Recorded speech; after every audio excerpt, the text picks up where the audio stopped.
Baik, Assalamualaikum warahmatullahi wabarakatuh. Selamat pagi. Salam sejahtera buat kita semuanya. Om Swastiastu, Namo Buddhaya. Salam kebajikan. Semuanya sehat, Pak? Masalahnya ini dari jauh ya, Pak? Jauh banget, Bu. Jauh banget. Kalau dari Jawa Timur nggak jauh ya, Pak? Yang jauhnya dari Sumbawa, Lombok Timur ya. Lombok Timur, Sumeneb dan Malang. Baik, mungkin sebelum di materi tadi belum dikenalkan sama Mbak pembawa acaranya. Jadi kenalkan, nama saya Dr. Sri Wahyuni. Ya, saya lahirnya di Kediri. Saking Jawa Timur nggih. Tanggone dhewe nggih. Lahirnya di Kediri tapi saya kuliahnya di IPB Bogor, Institut Pertanian Bogor. Jadi saya besarnya itu dulu di Maluku, Pak. Jadi lahirnya di Kediri, kemudian orang tua saya itu transmigrasi. Kan kalau orang Jawa Timur pasti tahu nggih. Transmigrasi ke Pulau Buru, ke Maluku. Jadi saya sekolah SD di Pulau Buru, SMP di Pulau Buru, SMA-nya di sekolah Senatma. Ya, Pak ya. Kalau itu tahu ya, sekolah peternakan.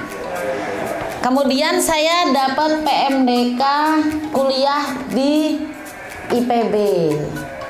Ngambil jurusan peternakan. Jadi peternakan lagi gitu. Orang tua saya juga peternak lagi. Masih kecil suruh ngangon sapi kayak gitu.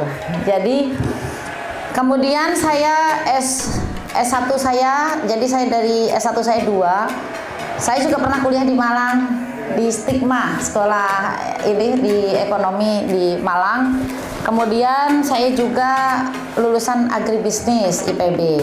Kemudian S2 saya di FATETA, Teknologi Pertanian. S3 saya di Pengelolaan Sumber Daya Alam dan Lingkungan. Profesi saya sekarang saya punya P4S, Pak. Mungkin yang di itu tahu ya, di Malang, Sumeneb ada P4S? Sumeneb, Bu. Sumeneb ada P4S? Ada ya? Ada P4S, jadi Pusat Pelatihan Pertanian Perdesaan Swadaya. Jadi saya di Bogor punya seperti ini juga. Tapi punya saya ininya integrated farming, pertanian terpadu. Kalau di sini kan hanya domba aja. Kalau di tempat saya ada sapi, ada ayam, ada domba, ada perikanannya, ada jamur, ada sayuran, ada semuanya. Nanti ke sana, Bu. Boleh main ke tempat saya. Nah, P4S, Pusat Pelatihan Pertanian Perdesaan Swadaya. Nah, sebelum saya menjadi P4S, saya dulu dosen di Institut Pertanian Bogor, mengundurkan diri dari pegawai negeri, kemudian saya bikin usaha sendiri, yaitu tadi P4S dan membuat biodigester, biogas itu. Nah, kemudian setelah itu saya ngelamar lagi jadi dosen lagi. Jadi sekarang saya juga dosen. Masih jadi dosen, tapi saya ngajar S2 di Universitas Pakuan Bogor. Jadi saya ngajar pasca sarjana Pusat Pelatihan Pertanian Perdesaan SWEN Inovasi Mandiri. Ya. SWEN itu Sri Wahyuni nama saya, Pak. SW-nya SWEN Inovasi Mandiri, Saung Hijau namanya, Saung Hijau Ciomas. Nah, Saung Hijau Ciomas, ya. Nah, pekerjaan sampingan saya, Pak, saya diajak oleh Gus Menteri dari Jombang, Bapak tahu? Pak Halim Aziz Iskandar, Menteri Desa. Ya, saya sebagai staf khusus Menteri Desa, PDT dan Transmigrasi. Ya. Jadi karena saya anak transmigrasi juga, anak Jawa Timur ininya juga. Terus saya menjadi advisor menteri, jadi penasehat menteri, memberikan ide-ide kepada menteri untuk pemberdayaan masyarakat bidang ekonomi. Jadi alhamdulillah, saya harusnya jadwal ini hari Kamis, karena saya hari Kamis itu harus ke Ambon bareng Pak Budirjen ke Ambon. Jadi saya, Pak Isan, saya ditukar aja deh hari Senin gitu. So, saya akhirnya datang untuk hari ini. Oke, mungkin perkenalannya itu, dan selain itu juga saya sebagai tenaga ahli Menteri Hukum dan HAM, pembina narapidana. Nah, Lapas Waru Bapak tahu? Yang Malang, Lapas Lowok Waru. Nah, itu buat namanya SAE, Sarana Asimilasi dan Edukasi di Ngajum. Nah, itu saya menciptakan Pak, yang membuat di Ngajum. Jadi saya sering bolak-balik ke Lapas Lowok Waru untuk bidangnya pertanian, peternakan, perikanan. Di dalam itu semuanya seperti di villa. Jadi lapas itu dalamnya kayak villa Pak. Ada kayak pertanian, ada jamur itu sampai 60.000 backlog. Jadi narapidana itu saya ajarin untuk bikin gimana budidaya jamur, gimana budidaya ikan, gimana budidaya ayam, sapi, semuanya diajarin di lapas. Nah makanya ini Pak, bapak-bapak kan ini waras gitu nggih. Iya, tapi kan kita waras kan, kalau di lapas kurang waras orang-orangnya. Itu aja mau gitu ya, bisa gitu kita ajarin, dan mudah-mudahan hari ini Bapak bersama saya 1 hari full. Nah, bosan nggak ya kira-kira Pak? Enggak. Oke. Jadi itu tadi saya kalau di YouTube, nama YouTube-nya kalau Bapak ketik Ratu Biogas. Nah, keluhnya itu. Jadi kalau Bapak ketik Ratu Biogas, nah itu satu-satunya di dunia. Coba cari, adanya Ratu Elizabeth. Nggak ada Ratu Biogas. Jadi nggak tahu, itu yang menjuluki saya Ratu Biogas itu netizen sendiri Pak, bukan saya. Nanti mungkin setelah saya nanti paparan baru Bapak ngeh, oh iya ya ternyata biogas itu diinisiasi di ininya dulu-dulunya, awal-awalnya gitu. Saya segini kelihatannya masih muda tua nih Pak, padahal saya tuh udah tua. Padahal itu kalau di Malang teman saya Prof Yunus yang di Malang. Nah itu dulu teman-teman saya yang bikin biogas seluruh Indonesia adalah teman saya semuanya. Ya. Dan saya juga tim SNI Pak, Standar Nasional Indonesia untuk biogas. Jadi ya tepuk tangan dulu ya. Oke, baik, itulah perkenalan saya. Saya tinggalnya di Bogor, di Ciomas. Ciomas itu dekat sama kebun raya Pak. Hanya tempat saya P4S itu namanya Saung Hijau Ciomas. Jadi kalau Bapak ketik Saung Hijau Ciomas di Google langsung ketahuan. Dari kebun raya itu sekitar hanya 15 menit. Jadi nggak jauh dari Bogor. Namanya diskotik. Di sisi kota Saeutik. Saeutik itu kalau bahasa Sundanya sedikit. Jadi diskotik di sisi kota Saeutik gitu. Tadi apa singkatannya? SAE, Sarana Asimilasi dan Edukasi. Nah, Itu bahasa Madura. bahasa Madura. SAE nggih? Nggih.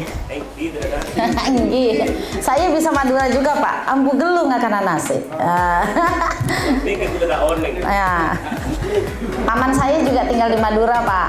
Sama di Lumajang. Lumajang itu Madura swasta ya, Pak? Madura kota. Madura swasta namanya. Nggih. Oke baik, jadi hari ini saya mau ngasih tentang peternakan dan pengelolaan biodigester untuk kegiatan Aplen.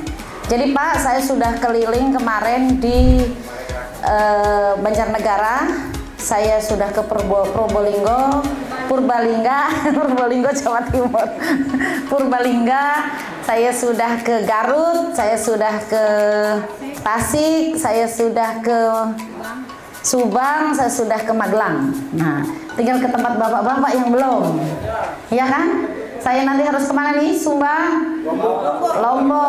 Lombok Timur. Saya pengen ke situ Pak. Ke mana tuh? Sembalun. Aduh, impian saya itu Pak. Saya pengen ke situ. Ya, ikut ya nanti. Sembalun ini dari Sembalun semua ya? Dari Sembalun. Yang dari Sumbawa mana? Sumbawa. Madura, yang ini Madura ya? Sumenep. Jadi orang Madura itu, orang Sumenep nggak mau dibilang Madura, itu padahal Pulau Madura. Nah, yang dari Jawa Timur. Oke, baik Pak. Jadi nanti insya Allah kalau memang nanti kita akan berjodoh, nah gitu, saya akan pergi ke tempat Bapak. Lanjut. Jodoh gimana itu? Nanti Pak. Baik. Sekarang gini Pak. Kenapa di program Aplen ini ada namanya biogas dan UPO? Sekarang ada permasalahan nasional di Indonesia ini Pak. Jadi satu masalah energi, kedua masalah lingkungan, ketiga masalah pupuk organik. Ini sudah menjadi bahasan internasional. Jadi kalau dulu Aplen itu hanya ke pertaniannya saja, tapi belum ke tentang lingkungannya, tentang bagaimana cara memperoleh pupuk, belum. Lanjut. Nah, tentang energi dulu. Karena energi ini semakin langka, mahal, terus minyak tanah aja bisa sampai 12.000 sekarang ya. Minyak tanah. Gak tahu kalau di Lombok sampai berapa? 15. Sudah tidak ada di sana. Jadi mahal ya. Sehingga kita mencari energi alternatif. Jadi kita mencari energi alternatif itu banyak. Bisa dari biogas, bisa dari tenaga surya, bisa dari mikrohidro air gitu. Nah ininya. Nah kalau ahli mikrohidro namanya Ibu Tri Mumpuni. Nah, mungkin tahu. Itu ahli mikrohidro dan tenaga surya. Kalau ahli biogas namanya Sri Wahyuni, bukan Sri Mulyani, ya Pak. Kalau Sri Mulyani Menteri Keuangan, saya didoakan menjadi calon menteri nanti Pak. Doain ya Pak. Siapa tahu gitu. Saya besok tanggal 20 saya dipanggil oleh dari Kementerian Pemberdayaan Wanita Perempuan. Kita dipanggil 95 wanita yang menginspirasi di Indonesia. Jadi nanti itu dilombakan, nanti tanggal 20-an nanti itu kita akan dikumpulkan di GWK di Jakarta, mengundang semua wanita-wanita hebat di seluruh Indonesia. Ya siapa tahu ya Pak ya, kalau nasibnya kan garisnya ke sana ya Pak. Saya juga kan nggak nyangka dulu anak transmigrasi dari Kediri, kalau saya nggak ini terus bisa sampai kuliah S3 ya Pak ya, kan nggak nyangka gitu, nggak tahu. Nah, sekarang jadi ratu. Lanjut. Saya sambil duduk begini nggak apa-apa ya Pak? Nah, alternatif LPG belum memuaskan. Kenapa itu? Kalau itu mahal. Yang kedua itu warnanya hijau ya Pak. Tahu nggak? Abis gini loh, dulu nggak ngasih warna tabung LPG, kenapa warnanya hijau? Kalau Bapak nyanyi lagu balonku ada 5, ya kan? Meletus balon hijau dar, itu berarti yang melon-melon itu warnanya hijau. Kenapa dikasih warna hijau? Karena ada lagunya, itu salah sendiri gitu. Nah, itu mah bercandaan Pak. Intinya pada saat buat tabung itu harus SNI. Kalau enggak, karena LPG itu kan tekanannya besar. Nah sekarang sudah mulai LPG itu Pak dari tanah itu 19 tahun lagi habis. LPG itu gas, namanya gas dari tanah itu 19 tahun lagi habis. Batu bara 9 tahun lagi habis. Nah makanya sekarang kenapa Indonesia itu harus cari energi-energi alternatif, termasuk biogas, termasuk tenaga surya, biomas. Itu karena kita mau menjaga Indonesia itu supaya nanti ke depan nggak kehabisan energi gitu. Nah lanjut. Nah cadangan kayu bakar semakin terbatas, apalagi program Aplen. Aplen ini kan daerah pegunungan, dataran tinggi. pada saat nanti Bapak nebangin kayu, banjir bandang, longsor ke bawah semua. Sehingga kita tidak boleh banyak nebang kayu. Makanya kita harus mencari energi alternatif supaya orang tidak bakarin kayu. Gitu. Pohon-pohon yang besar di atas, di pegunungan, di upland jangan ditebang seperti itu. Nah, kemudian ada menimbulkan jelaga. Jadi kalau masak kayu bakar di desa-desa memang enak. Enak. Saya tanya dulu, mana yang ngerokok? Kayaknya semuanya ngerokok ya. Semua ngerokok kan? Rokok enak kan, Pak? Nah, terus kalau bau asap itu enak nggak? Apa bedanya asap ini dengan rokok? Sama saja, Pak. Jadi asap rokok dengan asap bakar kayu, kan Bapak kan bakar rokok menimbulkan asap. Begini, langsung hus, kan asap, ya kan? Jadi tapi menimbulkan jelaga. Menimbulkan jelaga itu perabotan dapur, Pak. Perabotan dapur itu semua pada hitam. Nggak hanya perabotan dapur, istri-istri Bapak juga ikut hitam nanti itu kena apa namanya? Kena mehong, apa namanya tuh? Angus, jelaga. Nah itu jadi nggak bersih lagi. Nanti kalau masak pakai biogas bersih. Ya ininya. Lanjut terus. Oke, sekarang pupuk, Pak. Kenaikan harga pupuk semakin naik terus harga subsidi. Subsidi pupuk organik. Sekarang berapa persen, Pak, subsidi? Tuh 12,5%. Itu pun sekarang sudah mau dinaikkan terus pupuk. Apalagi kalau di upland ini, enggak, saya tanya dulu, kalau di Malang integrasinya dengan apa, Pak? Integrasi sapinya nanti kalau itu pupuknya untuk pupuk apa? Ya untuk tanaman sayuran, sayuran, horti. Maksudnya ada spesifiknya nggak? Misalkan kayak di Garut itu kentang, bawang merah yang di Malang. Oke. Sumenep, bawang merah, padi, tembakau, sayur. oh tembakau, padi, sayur. Oke. Terus yang Sumbawa, jagung, hortikultura pokoknya ya. Terus kalau di bawang putih. Oke, baik. Berarti kan ini kita kan sekarang butuh produk organik semua kan ya, Pak? Ini oleh mikroorganisme tanpa udara, kedap udara, anaerob. Contoh, sekarang saya contohin ke Bapak aja nih. Perut kita nih, Pak. Kita makan nggak? Ini perut kita itu namanya digester. Biodigester itu perut kita nih. Kalau manusia ya, biodigester. Sekarang gini, Bapak makan sayur, nasi, keluarnya apa? Kotoran kan? Ada bakteri nggak di dalam perutnya? Nah, itu apa tadi? Proses penguraian bahan organik dengan mikroorganisme. Berarti perut kita juga ada bakteri di dalamnya. Kalau nggak ada bakteri, kita makan nasi, makan sayur, keluarnya nasi dan sayur. Nggak bisa tercernak di sini. Ya kan? Keluarnya apa? Kedap nggak perut kita? Kalau nggak kedap berarti masuk angin. Gitu? Dikerokin dulu gitu. Nah, berarti kita masuk angin. Anaerob, tanpa udara. Kalau kita masuk angin aja kita susah kan? Nah, digester itu gitu. Nah, kemudian dengan tanpa udara terfermentasi, keluarlah gas. Manusia kentut nggak? Nah, kentut itu kalau dikasih selang, dikasih keran, dibakar, hidup.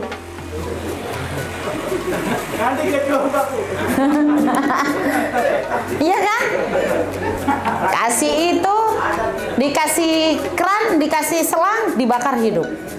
Gitu. Saya tahu dari Malang pintar bikin sana sudah ada biogas. Tapi kan sampai detil ke bawahnya sini sudah tahu belum?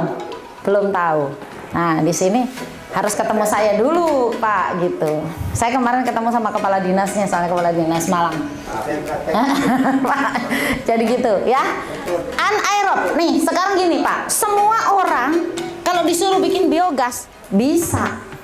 Karena ini tadi teorinya. Nih, Bapak nih, satu botol ini diisi kotoran sapi, kasih air. Kalau mau pakai bakteri gampang, gak bakterinya mau pakai E4 atau mau pakai isi rumen sapi. Masukin, ditutup kerannya, kemudian di sini dikasih selang, dikasih keran, ditunggu 7 sampai 14 hari, dibakar hidup. Namanya biogas. Betul nggak? Tapi seefisien mana? Berapa kubik menghasilkan gas? 1 kilo kotoran sapi menghasilkan berapa gas? Nah, sekarang gini, kalau Bapak punya, saya pernah ditanya nih sama orang Papua, Ibu, ini saya ada pekerjaan ini dari Dinas Peternakan Provinsi. Biogas itu binatang apa itu, Ibu? Jadi gitu kan? Ya kan? Iya, Mama. Saya bilangin. Nah, ada lagi orang Aceh. Saya herannya makanya itu. Akhirnya saya punya semangat untuk bikin YouTube. Terus kemudian video, bikin apa? Karena apa? Edukasi tentang biogas ini belum banyak yang tahu. Itu apa channelnya, Bu? Ratu Biogas. Nanti saya ini kan, Pak, ya. Nah, itu jadi itu tuh seperti itu, Pak. Jadi teorinya kayak gitu. Mudah kan, Pak? Cuman air dikasih itu tanpa udara, anaerob. Nah, itu nanti efisiensi dan ininya nanti saya ceritakan. Lanjut. Terus. Nah, bahan apa saja yang boleh dijadikan biogas? Nah, ini Bapak saya dari intinya ini aja gitu. Jadi ini saya kalau ngajar di kampus ini, Pak, 1 semester ini. Sini cuman 1 hari itu pun banyak materinya gitu. Jadi saya iniin bahan baku apa yang bisa dijadikan biogas. Ini bisa dari kotoran sapi, kotoran domba, kotoran apa namanya, ayam, kotoran babi, semuanya bisa. Kemudian bisa jerami padi. Jerami padi ini, Pak, kalau di Cina dikumpulkan semua jerami padinya itu dijadikan biogas, itu bisa menghidupi listrik 1 kecamatan, Pak. Di Suzhou namanya di Cina itu. Saya sudah ke sana. Jadi saya adalah salah satu, makanya saya dijuluki Ratu Biogas, karena saya salah satu di Indonesia yang menjadi anggota ASEAN Plus 3 Jepang, Cina, Korea untuk renewable energy. Jadi saya setiap tahun pergi ke Cina, ke Korea, ke Jepang, ada acara tentang memaparkan setiap negaranya itu biogas kamu tuh seperti apa, biogas punya Cina kayak gimana, punya itu di mana gitu. Nah, itu semuanya kita ini kan. Nah, kotoran manusia hasilkan pupuk yang berkualitas harus dimix 3 ternak. Kalau hanya sapi doang, itu nilai kandungan NPK-nya tidak lengkap. Jadi nanti Bapak ini, kelompok-kelompok ini harus mengarah ke depannya adalah membuat integrated farming, peternakan terpadu. Jadi sapi, ayam, dan kambing atau domba. Ayam itu kan banyak dipakai untuk di sayuran kan? Nah, itu kandungannya apa? N-nya tinggi. Gitu. Fosfornya di mana? Ada di kambing. Ya kan? C-nya C organiknya yang menghasilkan pupuk volumenya lebih banyak dan lebih itu ada di mana? Ada di sapi. Nanti saya ajarin perlu berapa sapi, perlu berapa ayam, perlu berapa domba dalam integrasi nanti gitu ya. Gitu. Ya, Pak? Siap kan? Ya. Nah, supaya nanti upline ini semakin bagus. Kedepannya nanti saya juga akan bicara dengan upline, kita akan ngobrol. Perusahaan saya ini akan join untuk membantu semua penerima bantuan ternak untuk bikin namanya digital platform. Jadi nanti Bapak nanti kapan-kapan setelah ini beres kita akan sosialisasi, Bapak kasihkan barcode dan sebagainya, cara penjualan sapi, bagaimana mendownload untuk pakannya berapa, nanti semuanya kita bantu untuk edukasi. Ya, namanya platform digital. Jadi Bapak nanti jual sapi nggak ditaksir lagi. Kalau sekarang kan sapinya ditaksir ya. Ini segini, bobotnya berapa, harganya berapa. Kalau nanti pakai platform digital, misalkan dalam satu kelompok itu ada berapa, kita kasih timbangan, kita inikan, jualnya langsung kayak online Pak, kayak GoFood, kayak yang seperti itu. Jadi nanti lebih apa namanya, lebih modern peternakan juga gitu loh. Jangan peternakan sampai sekarang miaranya susah-susah, dibelinya murah lagi, betul nggak? Termasuk hasil olahan pupuknya. Termasuk hasil olahan pupuk bisa dijual pakai digital nanti. Jadi kalau Bapak mau 10 orang kos-kosan berarti ya? Iya. Kos-kosan kan ada terus tuh orangnya. Nah itu juga bisa dijadikan biogas. Ya, pesantren pasti. Ya, di pesantren di Bogor semua udah pakai Pak. Pesantren Nurul Iman Bogor itu sudah pakai 15.000 ininya orang. Lanjut. Nah, ini Pak, faktor yang mempengaruhi biogas. Kalau seandainya nanti Bapak sudah pasang biogas, ini ada bahan organik. Bahannya harus organik Pak, nggak boleh dimasukin beling, nggak boleh dimasukin apa plastik gitu ya. Harus organik, peternakan sampah organik. Imbangan CN ratio. Imbangan CN ratio ini antara padatan dan cairan. Pada saat Bapak mau masukin biogas ke dalam digester, itu ada campuran air. Minimal 1:3. Satunya kotoran, 3-nya air. Maksimalnya berapa? 8 air. Kalau sapi perahan banyak kan, dimandikan langsung ngalir. Kalau di Pujon itu kan banyak sapi perah nih ya. Saya itu sudah banyak jalan-jalan ke sana Pak, ke Pujon kayak itu. Jadi itu tuh sudah campur air. Itu maksimalnya itu. Jadi makanya ini 20-30%. Nah, derajat keasaman. Derajat keasaman ini 6,5 sampai 7,5 pH-nya. Ini karena apa? Ini ada pengaruhnya dengan air. Misalkan nih, air lahan gambut. Bapak isi dengan air gambut. Asam nggak? Berarti pH-nya 3, 2. Berarti untuk biogasnya hanya ada gasnya gede, dibakar nggak hidup. Nanti ada pengaruhnya kayak gitu. Sekarang ini saya juga ada salah satu di Pekalongan. Dipasang biogas, tahu-taunya isian pertama diisi air laut. Jadi harus dikuras lagi nih kayaknya. Karena apa? Air laut juga mempengaruhi pH itu ininya. Jadi harus netral pH-nya. Nah, ini saya juga pernah masang di Bali, Pak. Di Bali itu saya pasang sistem Simantri. Jadi saya tuh udah masang biogas di Bali itu 500 desa, Pak. Di Bali. 500 desa di Bali itu yang masang biogas saya. Nah, itu biodegesernya di sini, kemudian air aliran dari sawah dipakai untuk ngisi.